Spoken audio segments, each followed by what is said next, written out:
మనం 3 సార్లు ఓంకారం ఉచ్చరించి స్టార్ట్ చేద్దాము. ఓ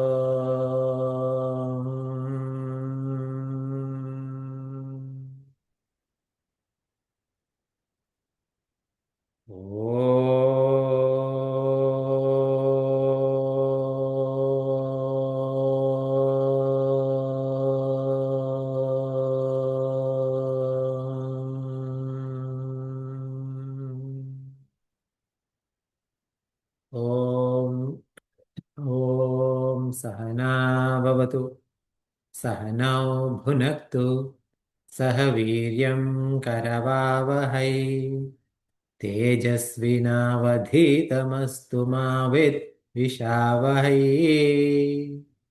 ఓం శాంతి శాంతి శాంతి. సమస్త జన కళ్యాణే నిరతం కరుణామయం నమామి చిన్మయం దేవం సద్గురుం బ్రహ్మ విద్వరం సద్గురుం బ్రహ్మ విద్వరం.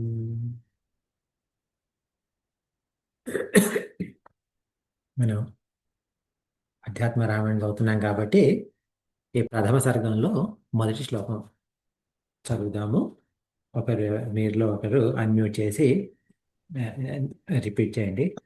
యః పృథివీ భరవారణాయ దివిజైః य पृथ्वी भववारणाय दिविजैः सम्प्रार्थितश्चिन्मयः सम्प्रार्थितश्च चिन्मयः सञ्जातः पृथिवीतले रविकुले सञ्जातः पृथ्वीतले रविकुले मायामनुष्योऽव्ययः मायामनुष्यो अव्ययः निश्चक्रं हतराक्षसः पुनरगात् निश्चक्रं हतराक्षस पुनरगात् ब्रह्मत्वमाद्यं स्थिराम् ब्रह्मत्वमाद्यं स्थिराम् कीर्तिं पापहरां विधाय जगताम् कीर्तिं पापहरां विधाय जगताम् तं जानकीशं भजे. तं जानकीशं भजे. మనం బాలకాండంలో 3వ సర్గలో ఉన్నాం. ఇప్పుడు ఈ మనం పురాణం చదువుతున్నా కానీ ఎందుకు చదువుతున్నాం పురాణం? ఏదైనా భాగవతమే కానివ్వండి, అధ్యాత్మ రామాయణం కానివ్వండి, మనం ఈ పురాణాన్ని చదవడం యొక్క ఉద్దేశం ఏమిటి, మనకు వచ్చేది ఏమిటి, అంటే దానివల్ల మనకు వచ్చే బెనిఫిట్ ఏమిటి అంటే, మన గమ్యం మోక్షం. మోక్షానికి కావలసిన సాధనం, మోక్ష సామాగ్రి కూడా మొత్తం ఈ ఈ శాస్త్రం ఇస్తుంది అనమాట. మోక్షం కావాలి అంటే మనకు 3 సాధనాలు కావాలి: భక్తి, జ్ఞానము, వైరాగ్యము. భక్తి, జ్ఞాన, వైరాగ్యం. భాగవతం అంటే మీరు తెలుగు పోతన భాగవతం కాదు, ఆ, సంస్కృతంది వ్యాస భాగవతం కనుక మీరు ఇలాగే ఇప్పుడు గీతా ప్రెస్లో కనుక తీసుకున్నా చేసినా కానీ దాంట్లో ముందు ఆ, భాగవతాన్ని చదవడానికి ముందు భాగవత మహాత్మ్యం అని ఉంటుంది. దీనికి కూడా ఆ, ఆ, ఒక్కోసారి అధ్యాత్మ రావడానికి కూడా మహాత్మ్యం ఉంటుంది. మనం ఆ మహాత్మ్యం చూడలేదు, మనం డైరెక్ట్గా వచ్చేసాము. ఈ మహాత్మ్యంలో, భాగవత మహాత్మ్యంలో ఏం చెప్తారు అంటే, భక్తి జ్ఞాన వైరాగ్యాల ద్వారానే ఎవరైనా కానీ మోక్షం పొందుతారు అని చెప్తారు. అయితే ఈ శాస్త్రం ఏం చేస్తుంది, మనకి ఈ 3 సాధనాలు ఇస్తుంది. ఇవి ఎలా పనిచేస్తాయి మనకు అంటే, మనకు భగవంతుడి తత్వం ఏమిటో తెలియాలి. భగవంతుడి తత్వం ఏమిటో మనకు తెలిసినప్పుడు ఏమవుతుంది అంటే అది జ్ఞానం అవుతుంది. ఆ భగవంతుడి తత్వం చాలా గొప్పది. భగవంతుడి తత్వం ఎలాంటిది అంటే ఇంకెవరికి ఉండదు, అది ఎక్కడా ఉండదు. బయట మన ప్రపంచంలో ఎక్కడా దొరకని తత్వం అది. దానివల్ల ఏమవుతుంది అంటే ఆ భగవంతుడి మీద ప్రేమ వస్తుంది అనమాట.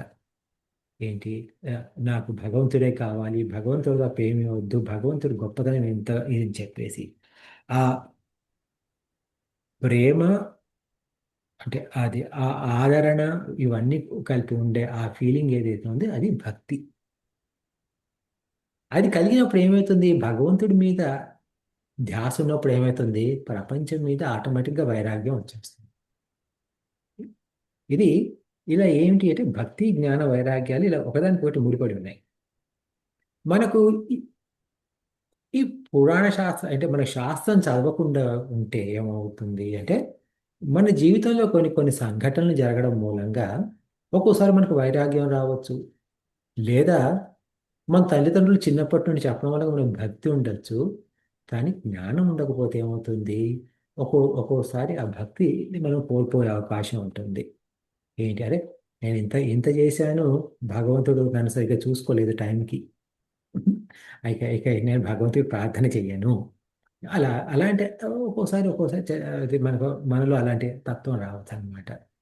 అలాగే వైరాగ్యం కూడా ఒక రోజు ఉంటుంది. మళ్ళీ ఇంకోటి ఏంటంటే మన ప్రపంచం ఇంకోటి ఏదైనా కొత్త విషయంతో ప్రలోభ పెట్టింది అనుకోండి, అది దాంట్లో మనం మళ్ళీ ఆ వైరాగ్యం కోల్పోయి మళ్ళీ ప్రపంచం యొక్క మైకంలో పడిపోతాం. అందువల్ల ఈ మూడు, భక్తి కావాలి, భక్తితో జ్ఞానం కావాలి. ఎందుకంటే ఇప్పుడు కేవలం జ్ఞానుడి భక్తి లేదనుకోండి, నాకు తెలుసు భగవంతుడి గురించి కానీ నాకు భక్తి లేదు, భక్తి లేదు, వైరాగ్యం లేదు అన్నప్పుడు ఏంటంటే అది అది ఆ జ్ఞానం ఎందుకు పనికిరాదు అనమాట. అందువల్ల ఈ మూడు కావాలి. ఇవన్నీ నేను ఎందుకు చెప్తున్నాను ఇవి అంటే, ఇప్పుడు మనం ఇది చదువుకునేటప్పుడు ఇప్పుడు ఈ అధ్యాయంలో మనం చూస్తున్నాం ఏంటి, మూడో అధ్యాయంలో ఈ మూడిటి సంగమం ఉందన్నమాట. ఓకే, ఒకే అధ్యాయంలో ఈ మూడు ఉన్నాయి. ఏమిటి, భక్తి ఉంది, జ్ఞానము ఉంది, వైరాగ్యము ఉంది. ఎలా, కథ కూడా ఉంది. ఓకే, వీటన్నిటికీ, ఈ భక్తి జ్ఞాన వైరాగ్యాన్ని వీటన్నిటికీ ఏంటి లింక్, ఆ సూత్రధారిలాగా ఒక కథ కూడా ఉందన్నమాట. ఈ సూత్రం, అంటే సూత్రం అంటే ఇది మన దారం లేకపోతే తాడు లాగా మధ్యలో ఈ కథ ఉంది. ఈ కథకు ఇవన్నీ అల్లుకొని ఉన్నాయి. ఎలా, మనం మూడో అధ్యాయం ఎలా మొదలు పెట్టాము, దశరథ మహారాజు యాగం చేయాలనుకున్నారు, పిల్లలు లేరు కాబట్టి, అది కథ ఓకే, అయ్యేసరికి ఏమైంది, ఆ- ఆయన యాగం చేసేసి యజ్ఞంలో పాయసం వచ్చింది. పాయసాన్ని ముగ్గురు భార్యలకు పంచారు. ముగ్గురు భార్యలు గర్భవతులయ్యారు. అప్పుడు భగవంతుడు యోని ద్వారా పుట్టలేదు, ఆయన ఉద్భవించారు. ఉం? ఇక్కడ ఏంటి, భగవంతుడి గొప్పతనం చూపిస్తుంది. దేనికి, తద్వారా మనకు భగవంతుడి మీద భక్తి రావడానికి. ఆయన ఎలా ఉన్నారని వర్ణించారు. ఉం? నలుపు రంగు ఉన్నారు, పీతాంబరాలు ధరించున్నారు, 4 భుజాలు ఉన్నాయి, ఏ, ఇలా చెవులకు కుండలాలు ఉన్నాయి, ఉంగరాల జుట్టు ఉంది, చాలా ముద్దుగా ఉన్నారు చూస్తుంటే. ఆయన ముఖం ఆ, చంద్రుడిని లాగా చిరునవ్వు ఉంది. అలా మొత్తం ఉందన్నమాట. ఉన్న తర్వాత ఏమైంది, కౌసల్య దేవి ఏం చెప్పింది, ఆయన తత్వాన్ని చెప్పింది. ఆయన తత్వాన్ని ఏంటి, ఇది జ్ఞానం. ఇది, హే శంఖ చక్ర గదాధర, నీవు అచ్యుతుడవి, అనంతుడవు, ఆ, పూర్ణ స్వరూపము, పురుషోత్తము. ఉమ్, నీ మాయతోటే ఈ ప్రపంచం అంతా సృష్టి స్థితి లయ జరుగుతూ ఉంది. కానీ నీవు ఈ మాయకు అంటుకోవు. ఉమ్, నీవు ఈ మనస్సుకు వీటికి అందని వాడవు, ఇంకా ఇంద్రియాలకు అందని వాడవు. ఉమ్, ఆ, నువ్వు అన్ని నువ్వు అందరి హృదయాల్లో అంతర్యామిగా ఉన్నా కూడా మాకున్న అంధకారం మూలంగా, అజ్ఞానం అంధకారం మూలంగా నువ్వు కనిపించవు. మంచి బుద్ధి ఉన్న వాళ్ళకి, మంచి బుద్ధి అంటే తెలివి కాదు ఇక్కడ. బుద్ధి కేవలం ఆ, భగవంతుడి పైన ఉన్న ధీ ధీ అంటే బుద్ధి ఆ, స్థిరమైన బుద్ధి ఏదైతే భగవంతుడి మీద ఉందో వాళ్ళకి మాత్రమే నీకు సాక్షాత్కారం జరుగుతుంది. ఇలా ఆ భగవంతుడి తత్వాన్ని మొత్తం జ్ఞానపరంగా చూపించారు. చూపించిన తర్వాత ఏమని ప్రార్థించారు? నాయన, నీ నీ మనోహర రూపం నా హృదయంలో ఎల్లప్పుడూ ఉండేటట్టు చూడు. నీ మాయ నన్ను ఆవరించకుండా చూడు. నేను చూస్తున్నాను భగవంతుడిలాగా, నువ్వు భగవంతుడిగా కనబడుతున్నావు. నువ్వు భగవంతుడిగా కనబడితే నాకు అది కొడుకు లేడన్న కోరిక ఎలా తీరుతుంది? నాకు పుత్రులు లేననే బాధ కదా. అందుకని నువ్వు చిన్న పిల్లవాడిలాగా నాకు శిశువుగా కనబడు. తద్వారా నేను నా ఆ కోరికలను తీర్చుకుంటాను అని చెప్తే భగవంతుడు ఏమన్నాడు? అమ్మా, నువ్వు కోరినట్లే అంతా జరుగుతుంది ఉం? అని చెప్పేసి ఆయన ఆ చిన్న పిల్లవాడాడు. ఇప్పుడు దీంతో మనం ఇక్కడ ఈ 34వ శ్లోకం తోటి మనం పోయిన వారం ఆపేశాం. ఈ రోజు ఏం చేస్తున్నామంటే ఈ 35 నుండి చదువుకుంటూ వెళ్దాం. అంటే మనం అది శ్లోకాలు చదవడం అవసరం లేదు ఈ భాగానికి. ఈ ఇందులో ఏమిటి అంటే ఆయన చిన్ననాటి లీలలు ఉన్నాయన్నమాట. ఆ చిన్ననాటి లీలలు ఎందుకు? ఈ లీలలు వింటుంటుంటే ఏమవుతుంది? మనకు మనకు ఆ రాముడి మీద భక్తి, ఆ రాముడి మీద ప్రేమ కలవడా కలగడానికి ఈ ఎలా మొదలైంది? ఇక్కడ 35వ శ్లోకం నుండి తల్లికి తల్లికి ఏం చెప్పాడు? అమ్మా, నువ్వు చెప్పినట్లే జరుగుతుందని అన్నారు. అంటే ఆయన పితృవాక్యాన్ని పరిపాలిస్తాడు అని ప్రసిద్ధి. కానీ ఆయన పుట్టగానే ముందు ఎవరికి మాట ఇచ్చారు? తల్లికి మాట ఇచ్చారు. ఏమని? అమ్మా, నువ్వు చెప్పినట్టే జరుగుతుంది. నీ నేను నువ్వు అనుకున్నట్టుగానే ఉంటుంది అని అమ్మకు తను తనకి ఏదైతే అలాగే అంటే తండ్రికే కాకుండా తల్లికి కూడా ప్రామిస్ చేసి ఆ ప్రామిస్ నిలబెట్టుకుంటున్నారు.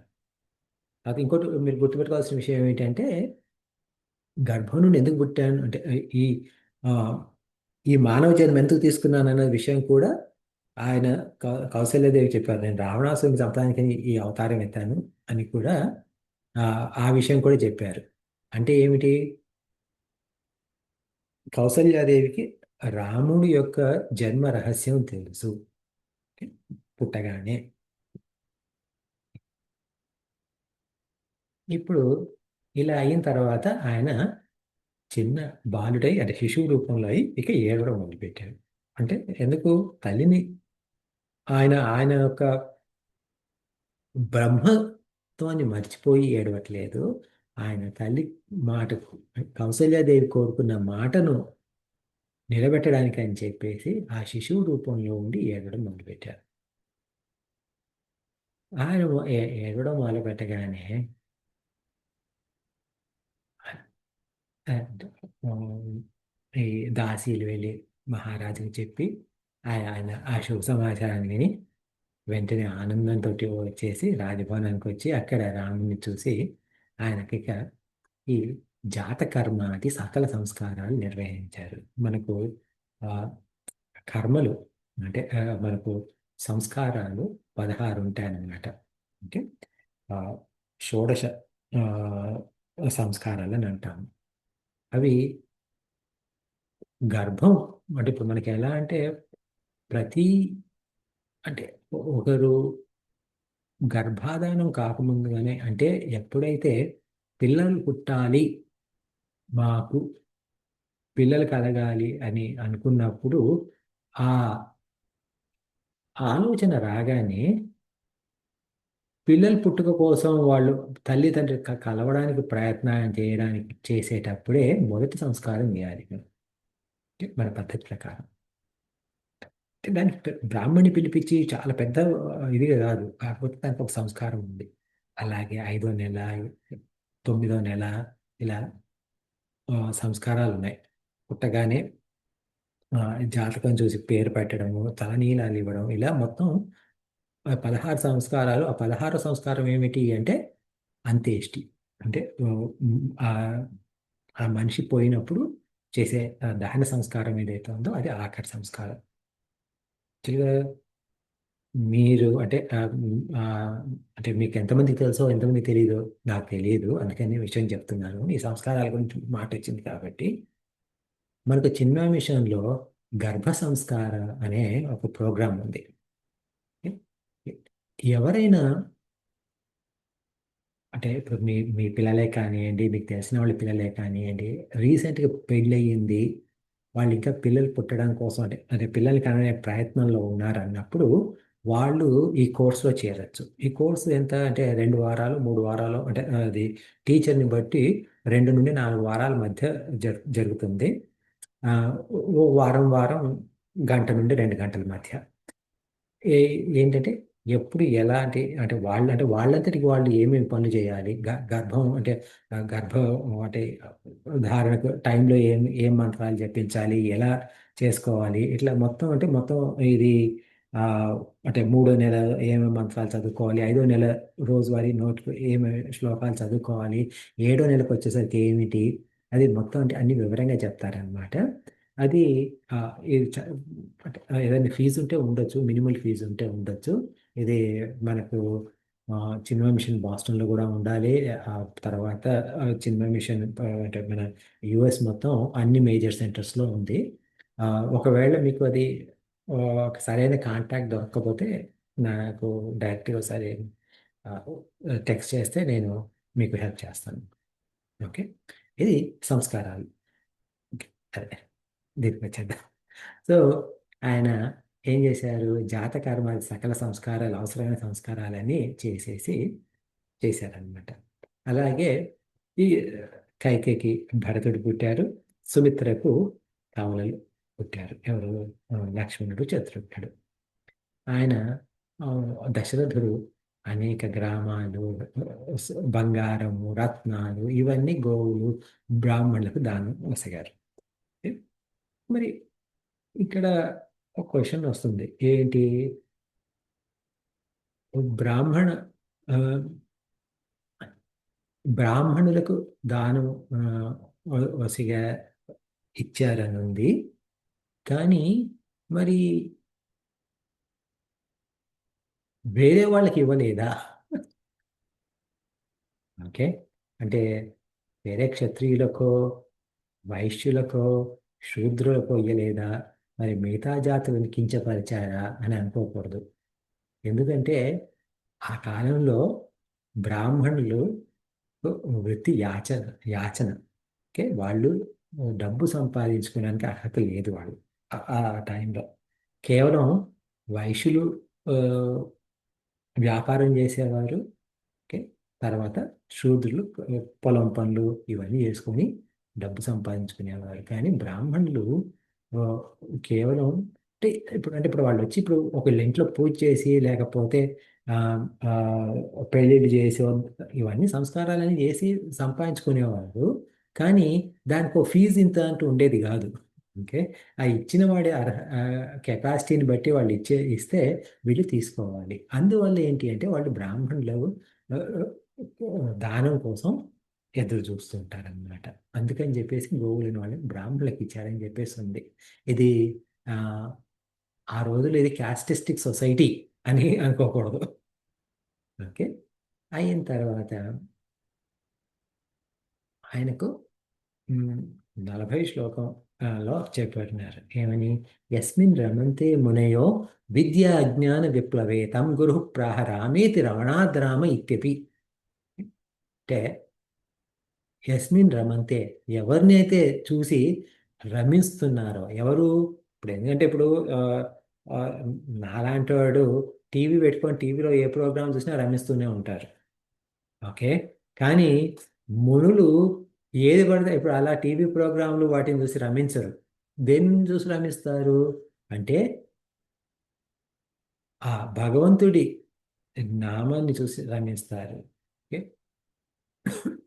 అది ఆ భగవంతుడు మునయో విద్య యా అజ్ఞాన విప్లవే. ఓకే, సో ఏం చేస్తారంటే విద్య ద్వారా ఈ అజ్ఞానాన్ని దాటుకుంటారు. ఎలా, ప్లవం ప్లవం అంటే నౌక అన్నమాట. ఈ అజ్ఞానాన్ని ఎలా దాటుకుంటారంటే విద్య అనే నౌక ద్వారా దాటుకుంటారు. ఆ విద్య ఏమిటి? ఆ గురువు ఏమిటి అంటే ఆ ఆ ఆ విద్య ఏమిటి? నా సత్స్వరూపము. నా సత్స్వరూపం ఏమిటి? ఆనంద స్వరూపము. సచ్చిత్ ఆనందం అంటాం కదా. ఆ ఆనంద నామంకి, ఆ ఆనందం అనే పేరుకి ఇంకొక పర్యాయ పదం రామ. ఆ రామ అనే పదాంతో తమ్ గురువు. తమ్ గురువు అంటే ఆయన గురువు గారు. ఎవరి గురువు గారు ఇక్కడ? ఆయన గురువు గారు అంటే దశరథుడు గురువు. ఎవరు? వశిష్ఠుడు.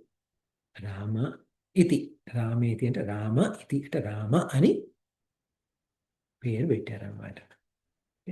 అయిన తర్వాత అలాగే భరణాత్ భరతో నామ లక్ష్మణం లక్ష్మణాన్వితం శత్రుఘ్నం శత్రుహంతారమేవం గురుర్ అభాషత.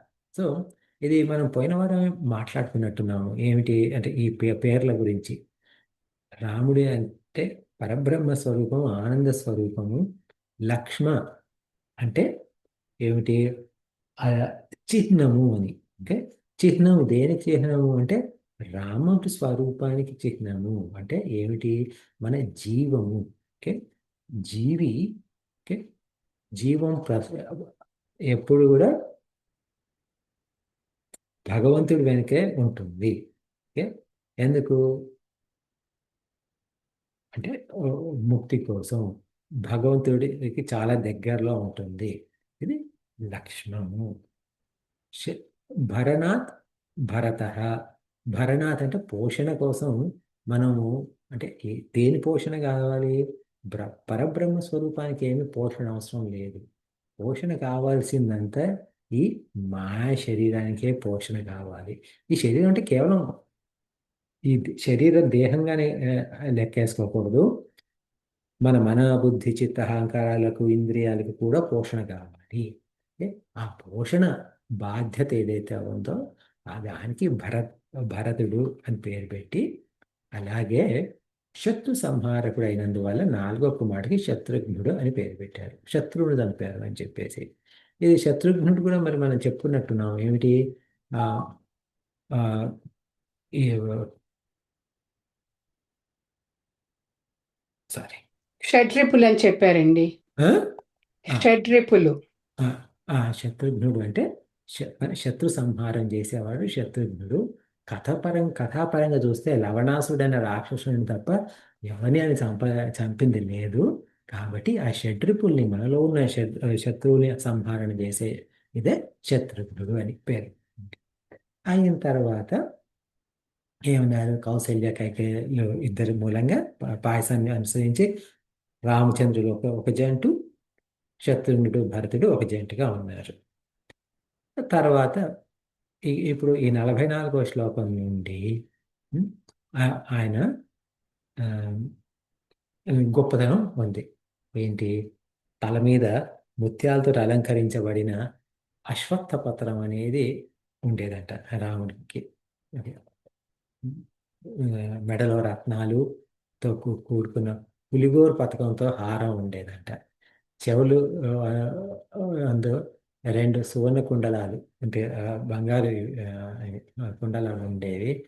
కాళ్లకు ఆ, గణగణమైన గజ్జలు ఉండేవి. బంగారు మోతాడు ఉండేది. చేతులకు కడియాలు ఉండేవి. అలా ఉండేవారంట ఆయన. ఆయన చిన్న అప్పుడు అంటే నడక వచ్చే టైంలో పళ్ళు, సన్నటి చిన్న చిన్న పళ్ళు ఉండి ఇలా నవ్వుతూ ఉంటే ఆయన్ని చూస్తేనే ఆయనే ఒక మణి లాగా ఉండేవాడు. ఇంద్రనీల మణిలాగా ఉండి అక్కడ అటు ఇటు పరిగెత్తుతూ ఉంటుంటే అక్కడ ఆయన చూసుకొని దశరథుడు, కౌసల్య వాళ్ళంతా చాలా ఆనందించేవాళ్ళంట. ఆయన్ని పిలిచి నాయన భోజనానికి రా అంటే ఆ ఆటల్లో మునిగిపోయి తండ్రి దగ్గరికి వచ్చేవాడు కాదు.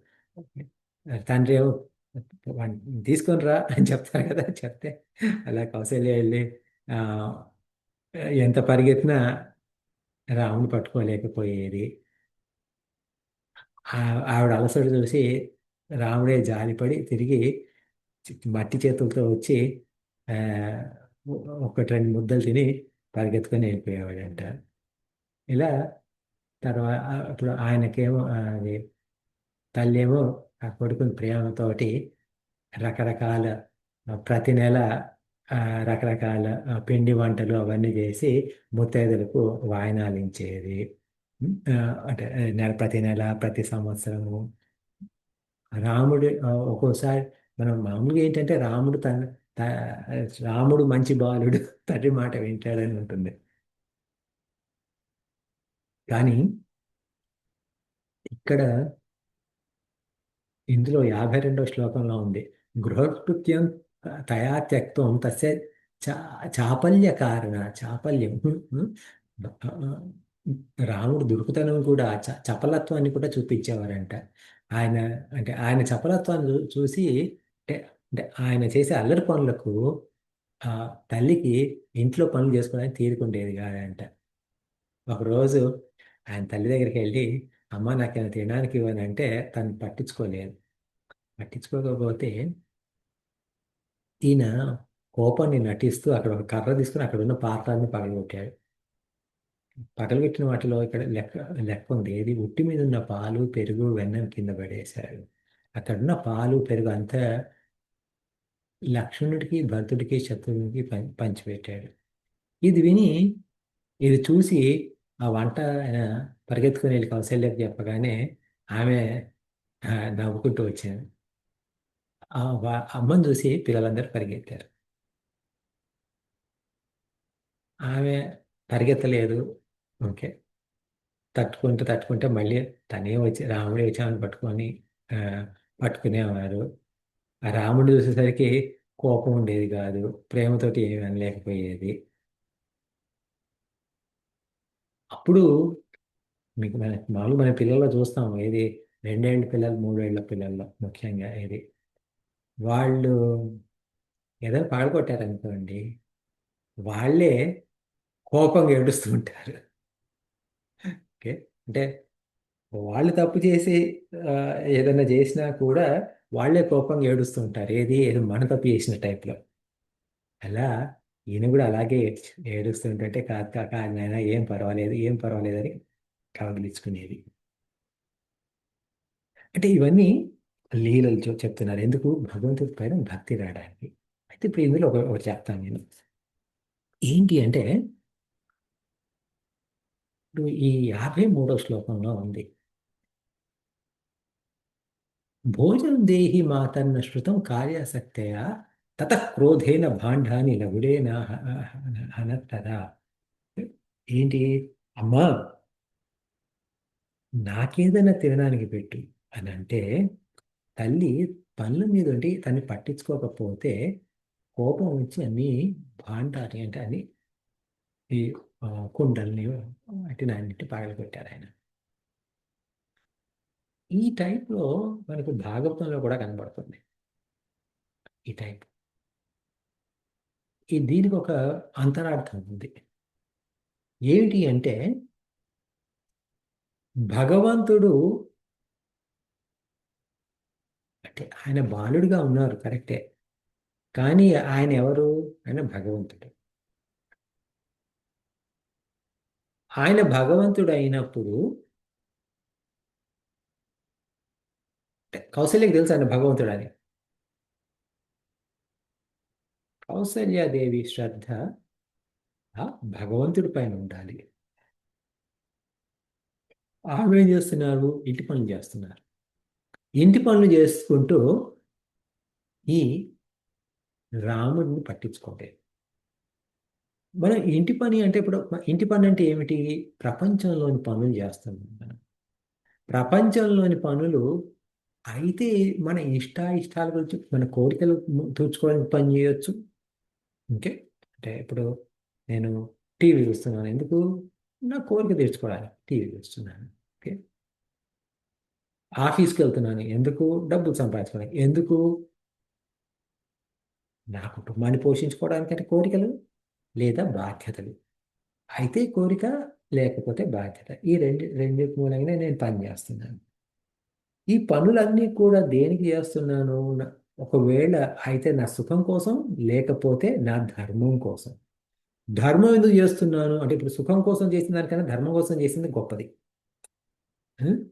ధర్మం కోసం చేస్తున్నాను. ఎందుకు ఎందుకు అంటే నా ధర్మం సరిగ్గా చేసి ఆ ధర్మం ని- సరిగ్గా నిర్వర్తించి తద్వారా మనోబుద్ధులను శుద్ధి చేసుకొని తద్వారా భగవంతుని చేరుకోవడానికి అని చెప్పేసి నా ధర్మం పాటిస్తున్నాను.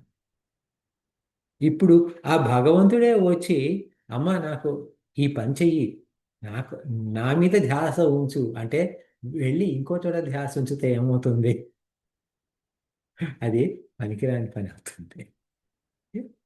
ఇది అలాగే ఇప్పుడు ఆ, అందుకని ఈ పాలు పెరుగు వెన్న ఇవన్నీ పగలగొట్టారు అంటే ఇదంతా మనకు ఈ పాలు పెరుగు వెన్న ఇది మొత్తము మన ఐహిక ఆ, ధనం. అంటే ఏంటి ఇక్కడున్న డబ్బు అనమాట. అంటే ఈ వ్యావహారిక ప్రపంచంలో ఉన్న ధనం అది. ఏది పాలే కానివ్వండి పెరిగే కానివ్వండి ఇది కానీ.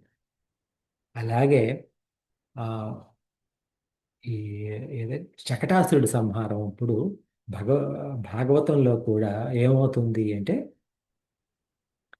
ఆ ఆ వ్యాస భగవానుడి కథ అంటే మరి అదే వేరే అనుకో మన రామాయణం ఎలా అయితే చాలా వర్షన్స్ ఉన్నాయో అలాగే భాగవతం కూడా ఇప్పుడు తెలుగులో పోతన గారు రాశారు. వేరే వారు కూడా రాశారు. అందుకని అందువల్ల ఎవరెవరు ఎలా రాశారో నాకు తెలియదు. కానీ వ్యాస భాగవతం ఎలా ఉంటుంది అంటే కృష్ణుడిని తీసుకొని ఈ గోకులం అంతా అంటే కృష్ణుడు అప్పుడే పుట్టాడు. అంటే పుట్టిన కొన్ని వారాలకు తీసుకొని వనభోజనాలకు వెళ్ళారు. వనభోజనాలకు వెళ్ళినప్పుడు ఏమైంది అంటే ఈ బండి ఉంటుంది కదా, బండి బండి పైన అంటే ఎడ్ల బండి. ఓకే, ఎడ్ల బండి ఆ ఫ్లాట్గా పైన ఉంటుంది కదా, దానిపైన భోజనాలు ఉన్నాయి. దానిపైన ఏదో గూడు ఉండొచ్చు. ఓకే, ఆ భోజనాలు పాడు కాకుండా దాని కింద ఒక ఉయ్యాల కట్టారనమాట. ఓకే, ఏది బండి కింద ఆ ఉయ్యాల కట్టి ఆ ఉయ్యాల్లో భగవంతుడిని పడుకోబెట్టారు. ఇది అక్కడ దృశ్యం. అంటే ఏమిటి? ఆయన అప్పుడు అంటే అఫ్ కోర్స్ ఆ బండి చక్రంలో శకటాసురుడైన రాక్షసుడు ఉన్నాడు. ఈయన ఒక్క తన్ను తని ఆ శకటాసురుడిని చంపేశారు. అంటే ఏమిటి అంటే దానికి అర్థం ఏమిటి అంటే భోజనం పైనుంది, భగవంతుడు కింద ఉన్నాడు. అంటే మన ప్రాధాన్యత ఏమిస్తున్నాము? మనం వేరే విషయాలకు ప్రాధాన్యత ఇచ్చి భగవంతుని తక్కువగా చూస్తున్నాము. చూస్తే ఈ శకటం అంటే ఏమిటి? ఇది ఈ శకటం అనేది ఏంటంటే పురోగతికి మనల్ని ముందుకు తీసుకెళ్లేది శకటం. చక్రం, బండి చక్రం. ఇప్పుడు మనం అంటే ఇప్పుడు మనది ఏంటంటే మన బతుకు బండి చక్రం అంటాం కదా. ఓకే, ఆ బండి చక్రం ఏం చేస్తుంది? మనల్ని ముందుకు తీసుకుంటుంది. ఎక్కడ తీసుకెళ్తుంది ముందుకు అంటే ఈ ఈ ప్రపంచంలో తీసుకెళ్తుంది ముందుకి.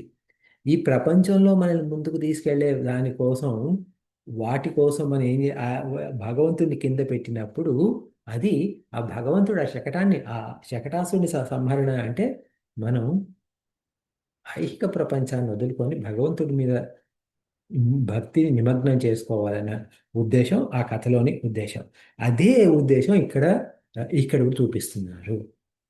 ఓకే, ఇది భగవంతుడు అంటే మనం అంటే మన ప్రయారిటీస్ ఎట్లా సెట్ చేసుకోవాలి సింపుల్గా చెప్పాలంటే ఓకే, భగవంతుడు ఫస్ట్, ఇది ప్రపంచం సెకండరీ. ఇది అంటే మన డే టు డే లైఫ్లో ఎలా ఇంప్లిమెంట్ చేసుకోవాలి అంటే దీని ఇదేంటి అంటే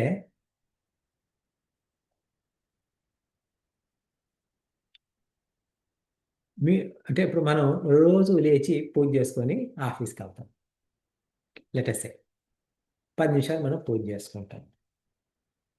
పూజ చేసుకొని తయారైపోయి అంటే తయారై పూజ చేసుకొని ఆఫీస్కి వెళ్ళిపోతాం.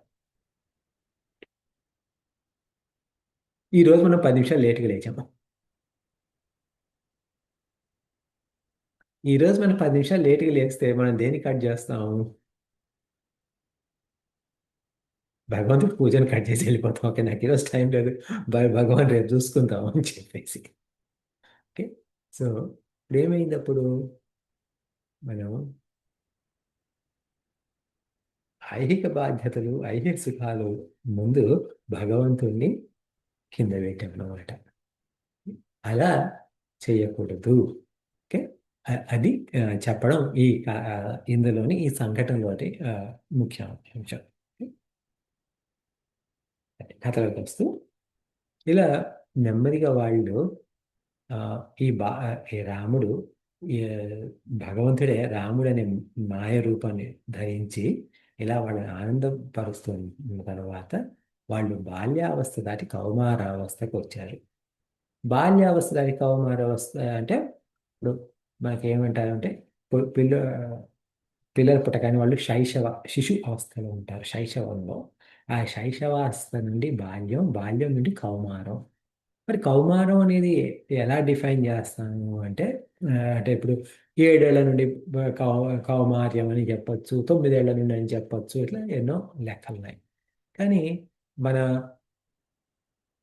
భారతీయ సంస్కృతి ప్రకారం, సనాతన సంప్రదాయం ప్రకారం ఏ రోజైతే ఉపనయనం చేస్తారో అప్పుడు వాళ్ళు కౌమారావస్థకు వచ్చినట్టు లెక్క. ఉపనయనం చేసి కాకపోతే ఇప్పుడు ఇది వర్ణాశ్రమ ధర్మాన్ని బట్టి ఆ బ్రాహ్మణులు అయితే 5 సంవత్సరాలకు, క్షత్రియులు అయితే 7 సంవత్సరాలకు, వైశ్యులు అయితే 9 సంవత్సరాలు లెక్కలు ఉన్నాయి. ఓకే. ఆయన కౌమారావస్థకు వచ్చారు. ఆయన రాగానే ఏం చేశారు, వారికి వశిష్ఠ మహర్షి ఆ, ఉపనయనం చేసి వాళ్ళకు విద్యలు నేర్పించడం మొదలుపెట్టారు. వాళ్ళు రామ లక్ష్మణ భరత శత్రుఘ్నుల నలుగురు ఉన్న భగవంతుడికి ముందే చెప్పారు ఏంటి, నేనే 4 రూపాల్లో వస్తాను. ఆయనే 4 రూపాల్లో కనబడుతున్నారు కాబట్టి ఆయన వేరే వాళ్ళకి చూపించాలి. అంటే మానవ జన్మ అనేది ఎలా ఉండాలనేది వేరే వాళ్ళకి చూపించాలి కాబట్టి వాళ్ళు కూడా భగవంతుడైనా కానీ గురువును అంగీకరించారు. వశిష్ఠ మహర్షిని అన్ని విద్యలు గురువు ద్వారా నేర్చుకున్నారు.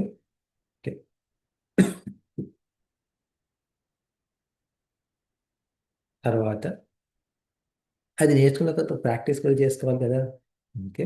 దానికని చెప్పేసి రామలక్ష్మణులు ఈ ధనుర్బాణాలు తీసుకొని క్రూర మృగాల్ని చంపడానికి అని చెప్పేసి అడవులకు వెళ్ళేవారు గుర్రం మీద.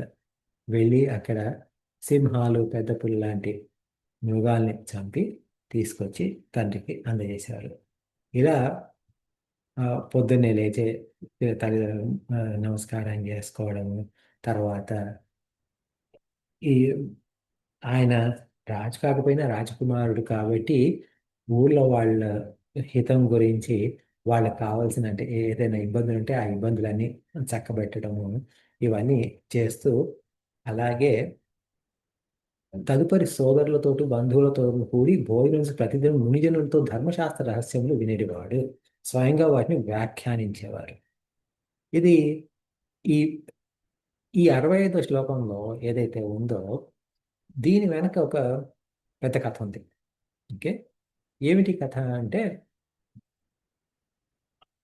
ఎలా అయితే ఇప్పుడు మామూలుగా మన అందరికీ గౌతమ బుద్ధుడు, గౌతమ బుద్ధుడు కథ అందరికీ తెలుసు.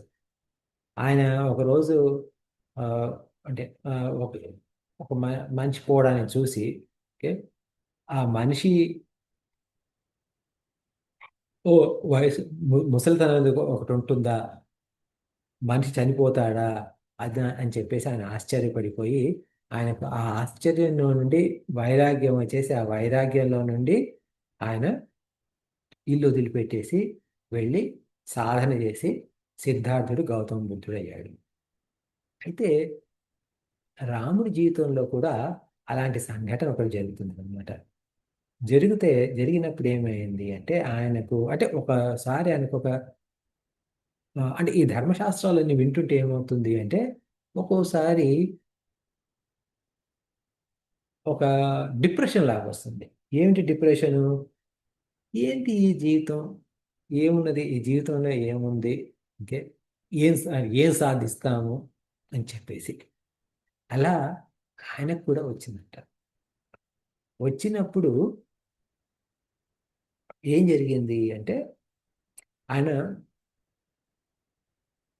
ఆ డిప్రెషన్లో ఉన్నప్పుడు సరిగ్గా తినేవారు కాదు, వేసేవారు కాదు. అట్లా అదే టైంలో విశ్వామిత్రుడు వచ్చారు. విశ్వామిత్రుడు వచ్చి, ఇది ఇందులో లేదు ఇది. ఓకే, మనం ఇందులో విశ్వామిత్రుడు దాకా వెళ్ళలేదు ఇంకా మనం.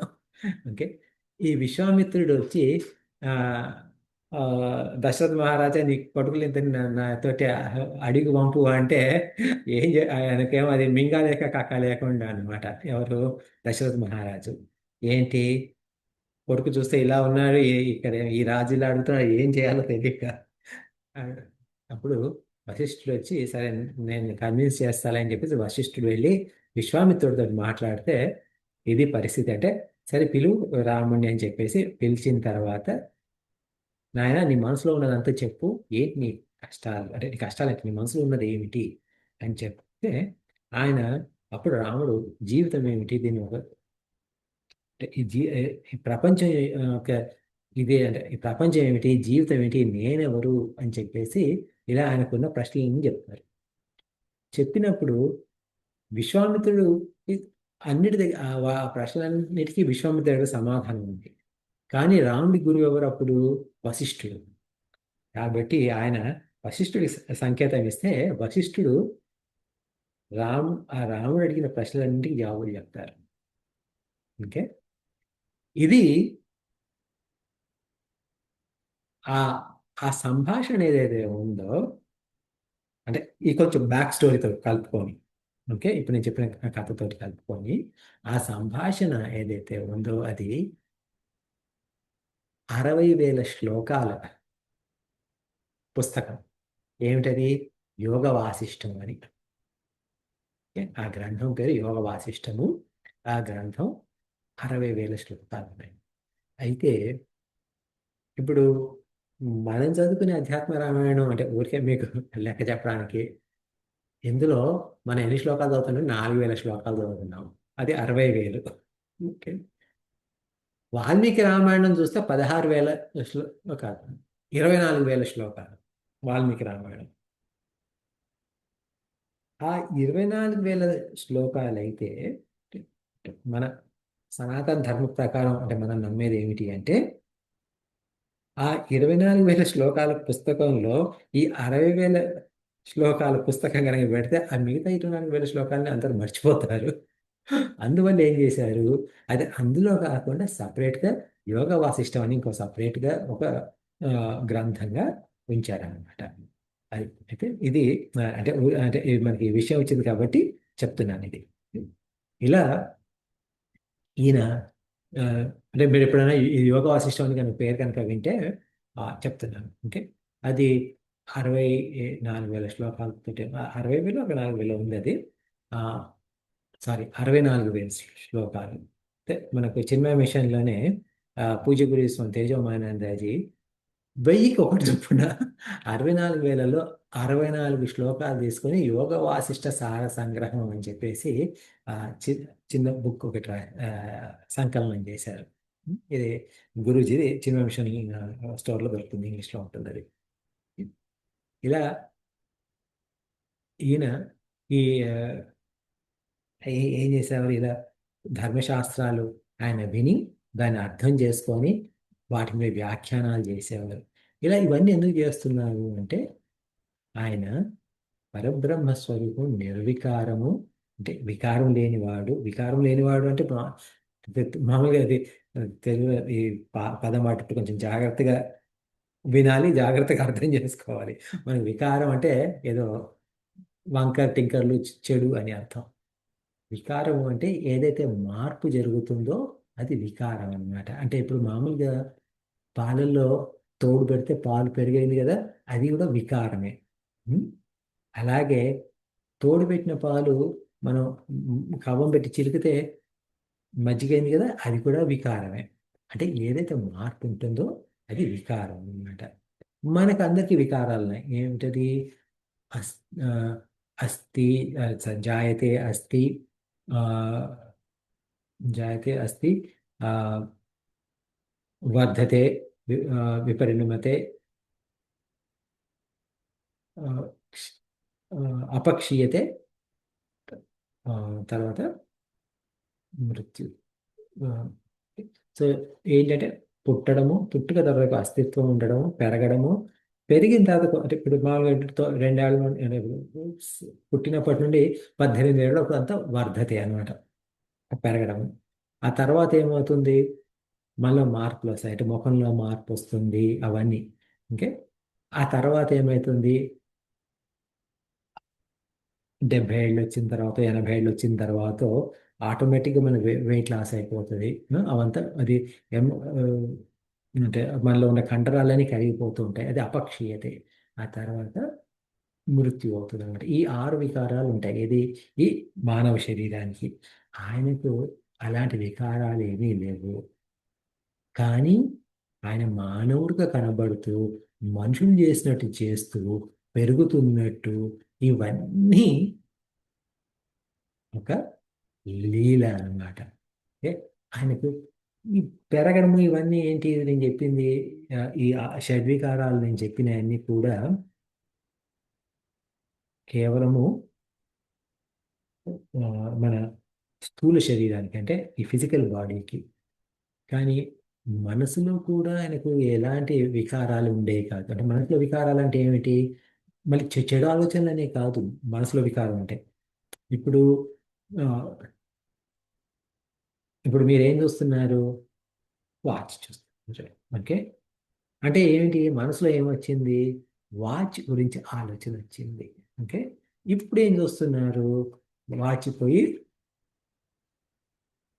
కప్, గ్లాస్ వచ్చింది. ఓకే? గ్లాస్ పోయి మౌస్ వచ్చింది. అంటే ఏమిటిది, ఒక ఒక ఆలోచన పోయి ఇంకొక ఆలోచన వచ్చినప్పుడు మన మనసు మారిపోయింది, అది మానసిక వికారం అది. ఓకే. ఆయనకు అలాంటి వికారాలు ఏమీ లేవు. ఓకే. మానసిక వికారాలు లేవు, శారీరక వికారాలు లేవు. ఆయన ఇది ఆ, ఇలా ఆయన జరుగుతుంది అనమాట. దీంతో మనకు 3వ సర్గ ముగిసింది. ముగిసిన తర్వాత ఇప్పుడు మనం 4వ సర్గలోకి వెళ్తున్నాం. ఓకే? 4వ సర్గలో ఏంటిది, ఇప్పుడు మనం ఇంతకుముందు చెప్పుకున్నాం కదా, ఆ, మన ఆ, విశ్వామిత్రుల గురించి. ఇప్పుడు ఆ విశ్వామిత్రుడి రాక అవన్నీ మొదలవుతుంది అనమాట ఈ 4వ సర్గలో. ఇప్పుడు మనకి కథంతా చెప్పేది ఎవరు, శివుడు. ఎవరు చెప్తున్నారు, పార్వతీదేవికి. అందువల్ల మీరు ఆ, ఆ, ప్రతి సర్గలోను, అంటే ప్రతి సర్గలోను ప్రతి చాప్టర్ బిగినింగ్లో ఏమని ఉంటుంది, శ్రీ మహాదేవ ఉవాచ ఉంటుంది యూజువల్గా. అంటే మహాదేవ అంటే భగవంతుడు శివుడు. అగైన్ మహాదేవ అంటే దేవుళ్ళకు దేవాది దేవ. ఓకే. దే దేవతలకి దేవుడు మహాదేవుడు. అంటే అప్పుడు ఏమైంది, దేవతలకు దేవుడు అంటే మనం అనుకున్నాం మొదట్లో, అంటే మొట్టమొదటి శ్లోకంలో మనం చదువుకున్నప్పుడు, వివరంగా చదువుకున్నప్పుడే అందులో ఆ, ఏ ఏమని శ్లోకం వచ్చింది అక్కడ, ఆ, ఆ, ఇది చెప్తాను ఒక్క నిమిషం. అందులో యపృతిభర వారణ దివిజయ సంప్రాప్త చిన్మయ సంజాత మానుష.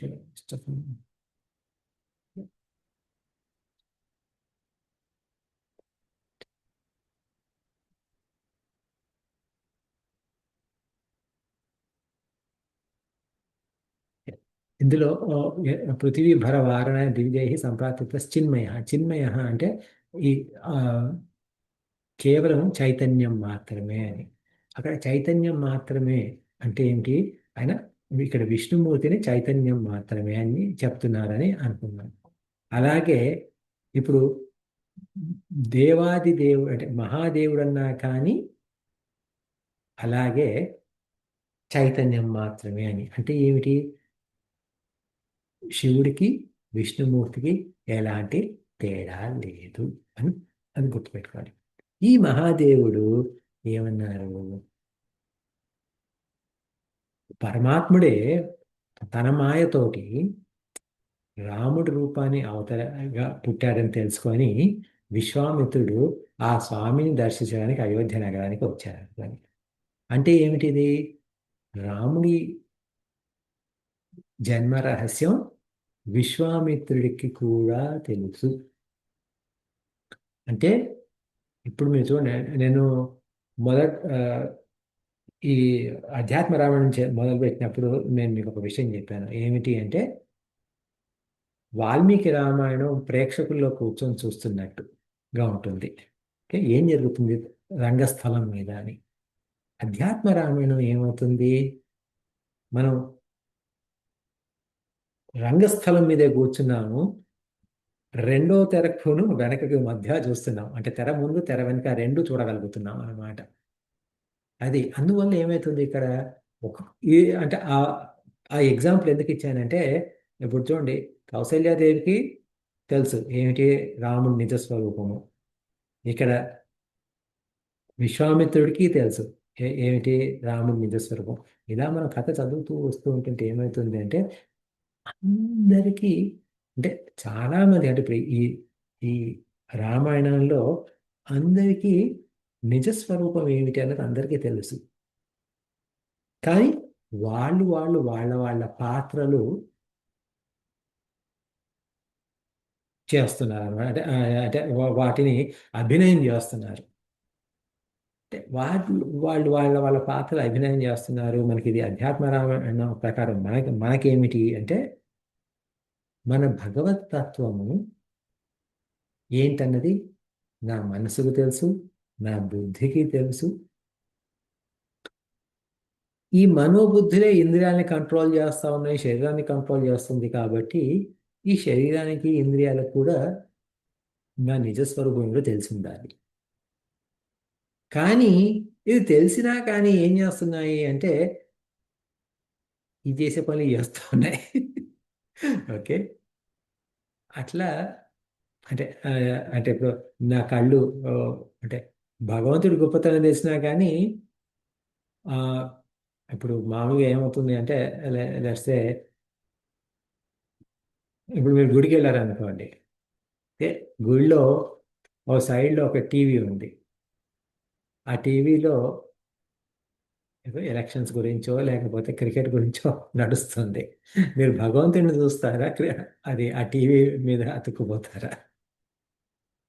ఓకే, అంటే ఏమిటి అంటే మనకు నిజమేమిటో తెలిసినా కానీ మన మనసు ఇట్లా లాగేస్తుంది కదా. అది ఇది ఇది చూపించడం అనమాట. ఏమిటి? కౌసల్యకు తెలుసు రాముడి తత్వం. అంటే నా యొక్క సత్స్వరూపం నాకు తెలుసు. అంటే నాలో ఉన్న అన్ని భాగాలకు తెలుసు. అయినా కానీ అది పూర్తిగా తెలియకపోవడం వలనో దేని వలనో అవి వాటి వాటి ఆ, గతులకు ప్రకారం అవి, అంటే వాటి వాసనల ప్రకారం అవి చేసుకునే పనులే చేస్తూ ఉంటాయి అన్నమాట.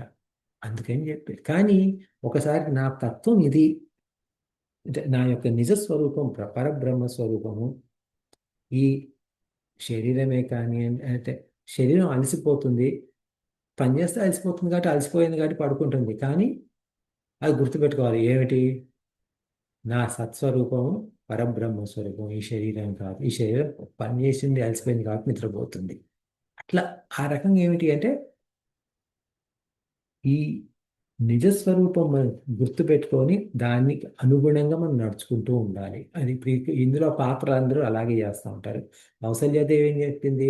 భగవంతుడా, నాకు నీ నిజస్వరూపం తెలిసింది, కానీ నాకు చిన్నపిల్లవాళ్ళలాగే కనబడు, నా మనసులో మాత్రం నేను నిన్ను రాముడిగా, అంటే భగవంతుడిగానే చూస్తాను. అలాగే ఇప్పుడు విశ్వామిత్రుడు రాముడిని అడవికి తీసుకెళ్ళినప్పుడు రాముడు విశ్వామిత్రుడు గురువుగారు అని పిలుస్తారు. ఓకే, ఆయనకు సేవలు కూడా చేస్తారు. విశ్వామిత్రుడు సేవలు చేయించుకుంటారు, కానీ లోపల ప్రార్థన చేసుకుంటారు, భగవంతుడా నేను నీతో సేవలు చేయించుకుంటాను, నాకు క్షమిస్తుంది అని. ఓకే, అది ఇందులోని ముఖ్య అంశం అన్నమాట. ఇలా ఈ విశ్వామిత్రుడు అయోధ్య నగరానికి వచ్చారు. రాగానే దశరథుడు వాళ్ళందరూ టకటక వెళ్ళి ఆయనకు స్వాగతం ఇచ్చేసి ఆయన పూజ చేసి ప్రభు రండి, మేము ఏం చేయగలుగుతాము, మీరు చెప్పిన విషయం వెంటనే చేస్తాను అని ముందే అయినా ప్రమాణం చేశారు. ఏమని? నేను మీ ఆజ్ఞను తప్పక శిరసా వహించదని సత్యమును పలుకుతున్నాను. ఏ? యదర్థం ఆగతోసి త్వం బ్రూహి సత్యం కరోమి ఇత్తత్. ఏ? కరోమి తత్, మీరేం చెప్పారో అది కరోమి, కరోమి అంటే చేస్తాను.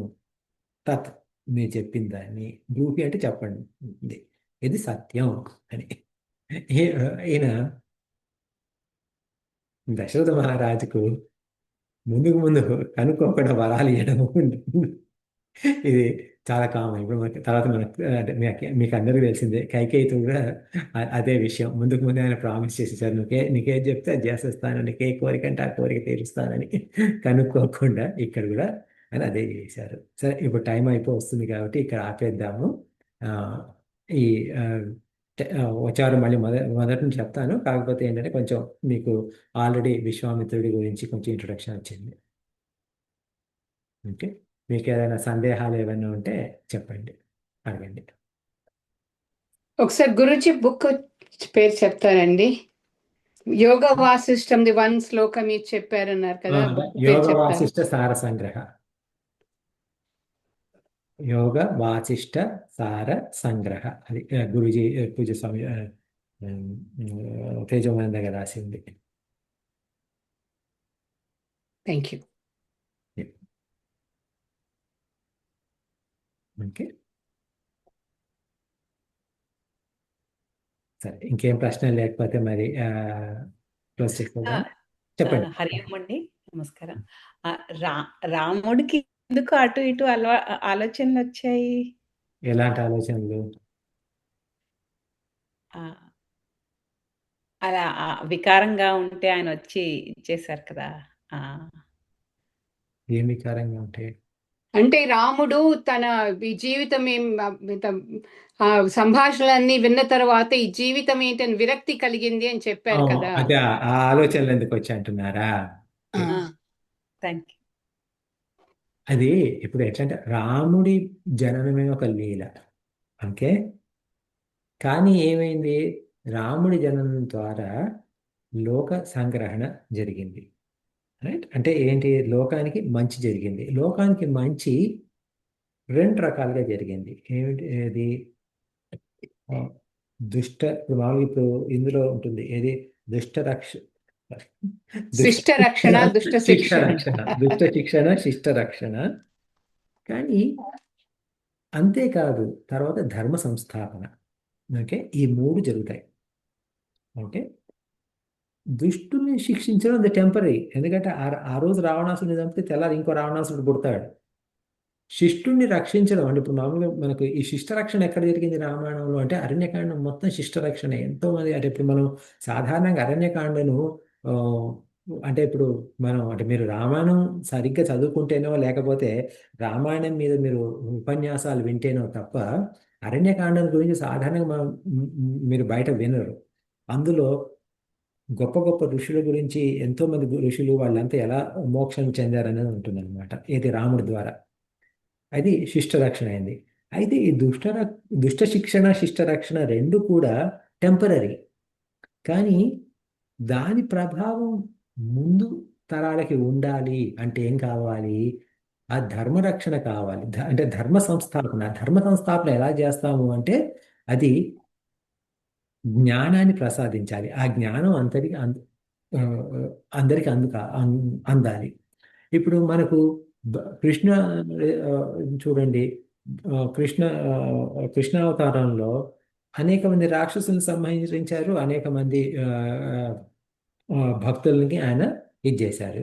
అలాగే భగవద్గీతను, ఉపనిషత్తుల సారాన్ని భగవద్గీతను అర్జునుడికి ఇచ్చినట్టుగా ఇచ్చి మనకు అందరికీ ఇచ్చారు. అది ఇప్పటికీ మనకు ఈరోజు కూడా భగవద్గీత మనకి ఎంతో అంటే ఇప్పుడు మన స్పిరిచువల్ పాత్లో మనకు చాలా సహాయం చేస్తుంది భగవద్గీత, అంటే మనకు మోక్షదాయిని అది. అలాగే ఈ యోగ వాసిష్ట సార సంగ్రహం కాదు, యోగ వాసిష్టం అనే పుస్తకంలో కూడా ఈ గ్రంథం ద్వారా ఈ ప్రశ్న జవాబుల ద్వారా మన ఆధ్యాత్మిక విజ్ఞానాన్ని మొత్తం అందులో 64,000 శ్లోకాల్లో ఎన్నో రకరకాల కథలుగాను, రకరకాల ప్రశ్నలు, రకరకాల జవాబుల ద్వారా వివరంగా తీర్చి చెప్పారనమాట. తద్వారా ఏమవుతుంది, అది కనుక మీరు చదువుకున్నారనుకోండి, మీకు ఎలాంటి క్వశ్చన్స్ అనేవి ఉండవు ఇక. ఓకే, మీకు పూర్తిగా అంటే జ్ఞానం, పరిపూర్ణ జ్ఞానం లభిస్తుంది. అది ఆ పరిపూర్ణ జ్ఞానం అప్పుడు ఉన్న వాళ్ళకి, అక్కడ ఉన్న వాళ్ళకే కాకుండా ఆ తర్వాత తరాలకి, ఇప్పుడు అంటే అది రాముడికి త్రేతాయుగం, అది త్రేతాయుగంలో ఉన్న వాళ్ళకే కానివ్వండి, ద్వాపర యుగంలో ఉన్న వాళ్ళకే కానివ్వండి, కలియుగంలో ఉన్న వాళ్ళకి కానివ్వండి, మన అందరికీ పనికొచ్చేటట్టు ఉండాలి అని చెప్పేసి ఆ లీల జరుగుతుంది అనమాట. ఓకే, అది అపర్ణ గారు ఏం అడిగింది? హరియం అవునండి. Okay, okay. ఇంకా క్వశ్చన్స్ ఉన్నాయి దాని మీద? అంటే క్లియర్ అయిందా లేకపోతే ఏదైనా? అంటే మనుషులకు కూడా అలా ఆలోచనలు వస్తాయని చెప్పటమా? ఆ, మనుషులకి వస్తాయని ఒకటి. తర్వాత ఏమిటి అంటే, ఇప్పుడు నాకు అలాంటి ఆలోచన వచ్చింది అనుకోండి, నాకు ఎవరి దగ్గరికి వెళ్ళాలో తెలియదు, ఏం అడగాలో తెలియదు, ఇది కాదు. ఆయన అలాంటి ఆలోచన అంటే ప్రజలకు ఎలాంటి ఆలోచనలు వస్తాయని చెప్పేసి ఆయనే అడిగేసి, ఓకే, వశిష్ఠుడు విశ్వామిత్రుల సమక్షంలో ఇది ఏంటి అంటే, ఇది దాదాపుగా ఈ యోగ వాసిష్టం దాదాపు నెల రోజులు ఏమో జరుగుతుంది అనమాట. సభలో రోజు ఉదయం నుండి సాయంత్రం వరకు ఈ చర్చలు జరుగుతూ ఉంటాయి అన్నమాట. ఈ చర్చల సారాంశం యోగ వాసిష్టం ఏదైతే ఉందో అట్లా. ఇప్పుడు ఉదాహరణకి భాగవత పురాణం మొత్తం 7 రోజుల్లో శుక మహర్షి పరీక్షితుకు చెప్పాడు. ఎందుకంటే 7 రోజుల దానికి సర్పం వచ్చి కాటేస్తుంది, తక్షకుడు అనే సర్పం. ఓకే, ఆయన చనిపోతారు. ఆ లోపల ఆయనకు మొత్తం మహాభాగవతం మొత్తం చెప్పారనమాట, శ్రీ మహాభాగవతం. అలాగే అది 18,000 శ్లోకాలు. ఇది 64,000 శ్లోకాలు. అంటే 18 అంతేనా, 18 Time 3. 36 కాదు. ఓకే, అయితే అయితే లెక్క కాదు. ఓకే, దానికి క్యాల్కులేషన్ లేదు. Okay, never mind. సో ఇది 64,000 శ్లోకాలు నెల రోజుల్లో గడిచిన విషయం అనమాట. సో అది మామూలుగా మీకు ఆ, ఇక్కడ యోగ వాసిష్టం అని చెప్పేసి ఆ, స్వామి వెంకటేశానంద అని చెప్పేసి ఇంగ్లీష్లో దొరుకుతుంది మీకు, Amazon.comలో వెళ్ళి చూస్తే. ఆ, చాలా పెద్ద బుక్ అది. అది జస్ట్ అది ఇంగ్లీష్ ట్రాన్స్లేషన్ మాత్రమే ఉంటుంది. ఆ, ఆ, చాలా అంటే అది, అంటే ఓపికండి చదువుకుంటే అందులో ఎన్నో రకరకాల కథలు ఉంటాయి. చాలా అంటే ఫ్యాసినేటింగ్ అనమాట. That's the word I was looking for, fascinating అది బుక్ అది. ఓకే, ముగించేద్దాం మరి. ఓ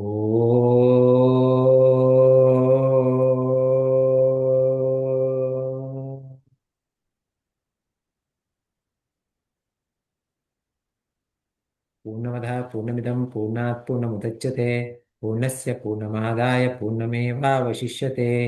ఓం శాంతి శాంతి శాంతి. హరి ఓం శ్రీ గురుభ్యో నమః. హరి ఓం. నమస్కారం. నెక్స్ట్ వీక్ నేను రాలేను, ఐఎమ్ ట్రావెలింగ్. ఓకే, పర్లేదండి. Okay, thank you.